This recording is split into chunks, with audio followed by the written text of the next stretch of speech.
The next thing we are going to do is replace the usage of jQuery. Instead of using jQuery, we are going to use default JavaScript functions and functionality. For example, we are going to use events from JavaScript instead of jQuery. We are going to use selectors, how to select elements using JavaScript syntax. And finally, we are also use, instead of jQuery ajax, we are going to use fetch from JavaScript, okay? We have to add a couple of scripts here that will allow us to build the assets, okay? This is the build, so the first one, the build, and the other one is the start. Start will put in watch mode, so every time we do a change, it's going to rebuild the assets every time, okay? Last but not least, we have to define the source where these files are located, because by default it's going to look at the src folder, but we have already this folder using the PHP file, so we have to define manually the folder of the assets, in this case assets in our case. So to define the location, we have to use a parameter from Webpack that is called Webpack src_dir, okay? src_dir equal, in our case, assets, okay? Let's do the same for the other one. All right, now that we have defined the input, we have to define the output of those assets. We have to create a new file that will override Webpack default configuration. So we have created this webpack.config.javascript file, and in this file we have to define where we want the assets to be located. I have to indicate the CSS file here and the JavaScript frontend here. We have to define where these files are located. All right, so to do so, let's create a module exports equal an object, right? And the first thing we have to check here is the default configuration that comes from the package. Let's create a variable here. Default config is equal require. In our case, we are looking for the WordPress scripts package, scripts, then the config and the Webpack config. Okay, so this is the default configuration we will put here in a variable. And also we are going to need another one, I can call it path, because we have to define using a path. And we can use the one that comes from Node, the path here. So we are requiring the path here. And now here we can, whatever comes from the default config, whatever else comes from the other keys, and now we can override the entry one, okay? So in our case, here we can also default config, override whatever also comes from the entry, from the configuration file. All right, so now we can here write our own. We are interested in this file. So this is the entry point. In our case, we can call it frontend. All right, and then we can use the path that we had just defined here. Path we want to resolve and process current working directory. Right, and now here we have to define where from the root where this file is located. So in our case, it's in assets JavaScript, right? So assets / JavaScript. Finally, we have to put the name of the file here. Okay, in our case, it's frontend.js, right? We can do the same for the CSS file, so we can duplicate that. We can change the name here. So we want to use a dash here. Oops, we want to put in quotes. So here, dash, let's CSS, for example. This is going to be the CSS, and also the file, it will be CSS here, okay? All right, if now we build the asset, so we can just npm run build. So if everything goes good, we are going to see in the root of our plugin now a build folder. Okay, this build folder contains all the compiled assets that we provided here in the configuration. Okay. The last thing we have to do is load the assets in the front end. To do so, if we check at we can delete these includes because we don't need it anymore. And here in the SRC we have the subscriber, and the subscriber in the constructor is defining these WP and Q scripts. We are going to delete these, right? And in general, progressively, we are going to delete all these hooks in the constructor of this class because it's not a good idea to add these hooks in the constructor of the class, because constructors are for basically defining the object, the properties of the object, and these hooks can be in another method of the class, but not in the constructor. So we are going to progressively remove all these hooks from this constructor. And for now, we are going to add it just in the entry point of the plugin. So we are going to load the assets here for now. And then we can create a class that will handle all this separately in a class. But for now, let's just add it here. Okay. We are going to use the same action here. So action, add action. In this case, we are going to use WP and Q scripts. And we are going to pass callback here, function. All right. So the first thing we have to do is, now that we generated the assets here in the build, we have to load this file. This is the one, this automatically generated containing the version and dependencies. In this case, it doesn't have dependencies, but this will include, for example, when we use React, we'll use React on all the dependencies here. But for now, we have to load this file in here, and we can create a variable like scripts handle, for example. And here we can require this file is in the build.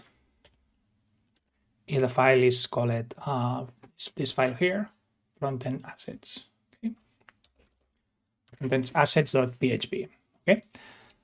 So the next thing we have to do is WP register the script, and we have to pass some parameters here. The first one is the handle, or the ID of the script. In this case, we can call it the subscribers frontend.js, for example. Okay. So the next one is the file itself, and we can use to get the file the plugins URL from WordPress. This will point to the directory of the plugin. Here, this is the name of but here if we pass file here, it will take the current directory we are now, so in the directory of the plugin. And from here, we can locate our file. In our case, it's build, and then the name of the file in our case is frontend. Okay. And finally, we have to enqueue this, so we can just WP enqueue script, and we have to pass the name of the script that we have here. Okay. All right. Oops. Yeah, this one. All right. And then here we can pass the dependencies from our scripts handle here. So we can use scripts handle. This is an array, and we can take the dependencies from this array, and we can do the same for scripts handler. And here we can also take the version from this. Okay. All right. So now let's check if this script is already loaded in the front end. So here on the page, and we have an error here.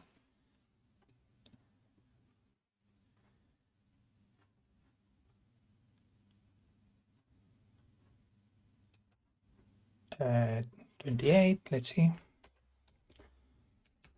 All right. So for some reason, this file is not found. Let's see what happened here. So let's take the copy paste exactly the name. So I didn't, in case I made any typo, this name. Yeah, I did a typo. So let's see now if it is all right. So what we can do is in the network is check for JavaScript here and then reload again.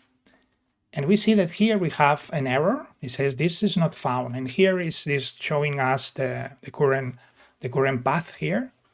And let's check what happened here. So I see that I forgot to add here the extension. So in our case, let's see here. Okay, so I found it. It's JavaScript here. All right. So if we reload the page, we see now that we have 200 here. Okay, that this file is loaded. All right. So now let's do the same, but for the CSS. So we can, for example, rename this as, for example, CSS. Oops, CSS. So this is the script handle for the CSS because this is another that is automatically generated. Okay, so it's similar to the other, but this is specific for the CSS, and we have to use exactly this. Okay, so the name is different. So let's take the name from here, copy paste. So this is the name we are looking for here. So this is the handle for CSS. And then we are using this handle here and here to take the dependencies.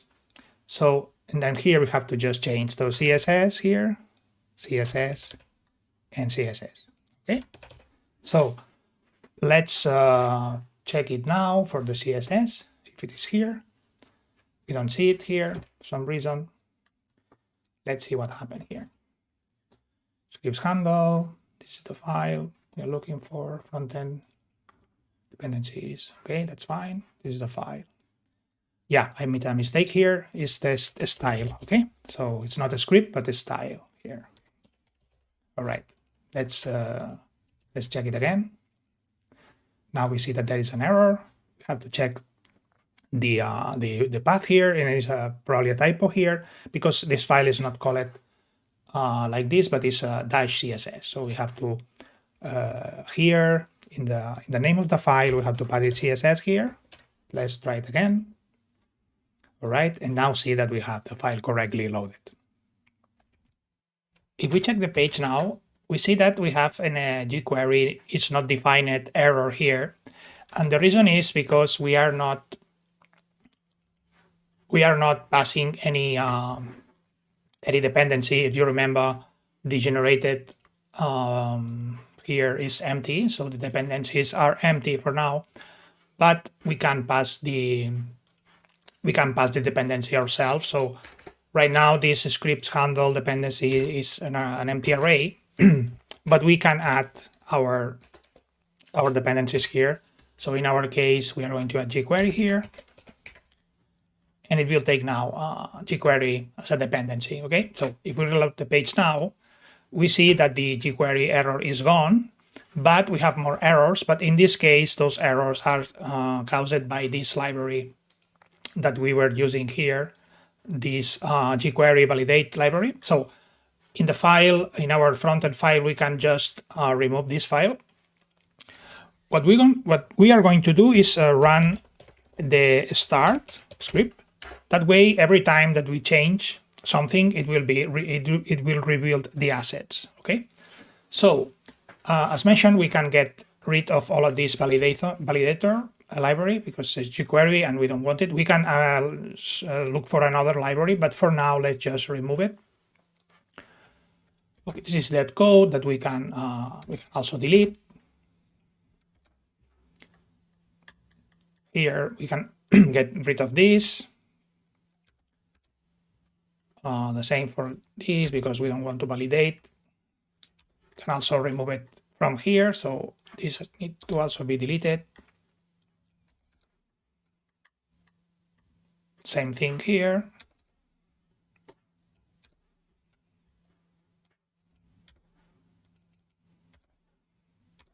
All right. All right. So if we check now the page, we see that all the errors are gone, and our plugin should work as expected. Let's give it a try, right, and see if it works. the first thing we are going to do is use our own event for when the DOM is ready. In this case, we are going to use the JavaScript event. So let's document add event listener here, and then we are going to use the DOM content loaded, and here we can pass our callback. All right. So this is similar to what we did here with the jQuery, but this is just JavaScript event. Okay. So what we can do is see what we have here for this form submission. As you can see, it's using a lot of jQuery for getting the elements, and also it's using the jQuery ajax to call the ajax action. So we are going to do the same, but using vanilla JavaScript here. Okay. So the first thing we have to do is get the element. So we need a form here, and we can use document get element by ID, because this is the ID of the form we are looking for. We can use it here, right? And then we can use an add event listener here as well with the submit event, submit, and the callback here. Okay. In this case, we can get the event, and the event we don't want the form to be sent, so we can prevent that. So prevent default here. All right, and then we have to send the this request, but instead of jQuery Ajax, we are going to use fetch from JavaScript. So fetch has a first parameter here, which is the URL, and then we have an object that we can configure here. Okay. To pass here the Ajax URL, what we can do is, instead of rendering the in the head of the HTML as we did in previously, so we were basically rendering this script in the head of the HTML. What we can do instead of is passing a localized object that we are going to have available in the JavaScript globally. Okay, so to do so, what we can do is use a WordPress localized script, passing the name of our handle here as a first parameter. Then the second parameter is the unique identifier. In this case, we can call it the subscribers data, for example. This is how are we going to refer to this data. And finally, we have to pass an array with key values. In this case, we can create a Ajax URL here, and then we can pass what we have here. So we can just pass the same here, and then this will be available globally from now on. Okay, so if we check for this value in the browser now, we have in the browser, and then we check for this value here, we see now that we have this object available, okay, on the page, so we can refer in our JavaScript code. Okay, all right. So here now we can just use the same. So we can pass it this and Ajax URL. So this will be our Ajax URL. And then we have to pass some configuration here for the fetch. The first one is the method. So the method will be post. And then we have to pass a body. Okay. Body for the body, we are going to create a form data from JavaScript, so form data object. And in this form data, we are going to fill with the same information that we were passing here in the old call. So let's put it here as a reference. Let's put it here. And now we are going to, in this data, we are going to append these keys and values, okay? So this is the key, and this is the value. Same for this. So let's do the same here. But in this case, we have to take it from the page. We have to grab the element and then take this value. And as we can see here, we were using the ID to get this value. So we are going to do the same. So here we are going to use a document, get element by ID. And here we are going to pass the ID. And we want the value of this, right? Then let's do the same for the other two.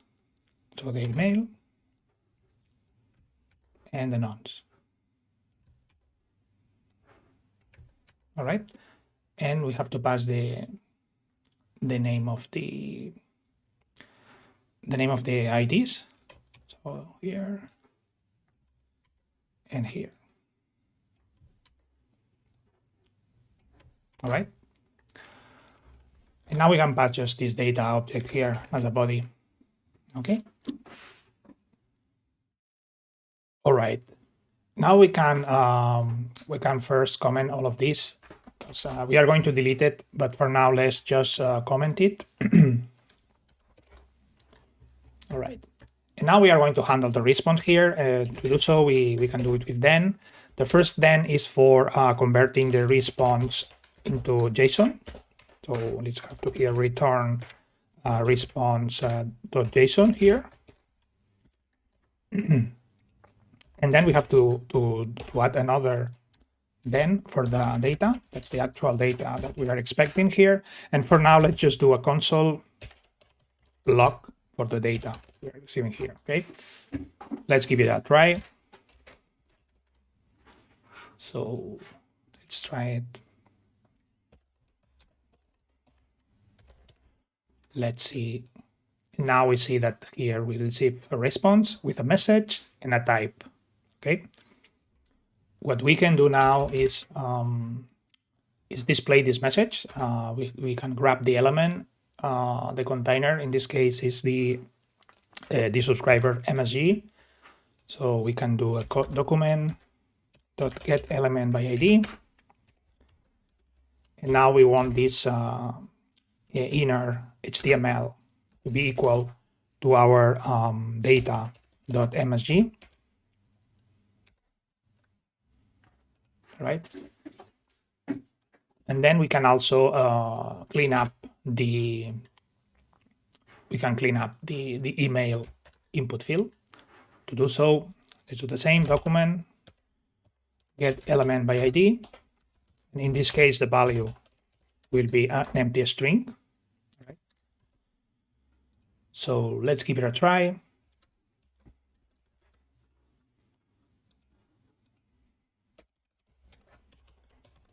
All right, so now we see that we did the typo here, but it's displaying the message from the response, and also it's cleaning. It's not doing correctly, so I did a typo or something here. Yeah, I put it here. It has to be here. Okay, so let's give it another try. Whatever, and now it's basically showing the message and cleaning the input field. Okay.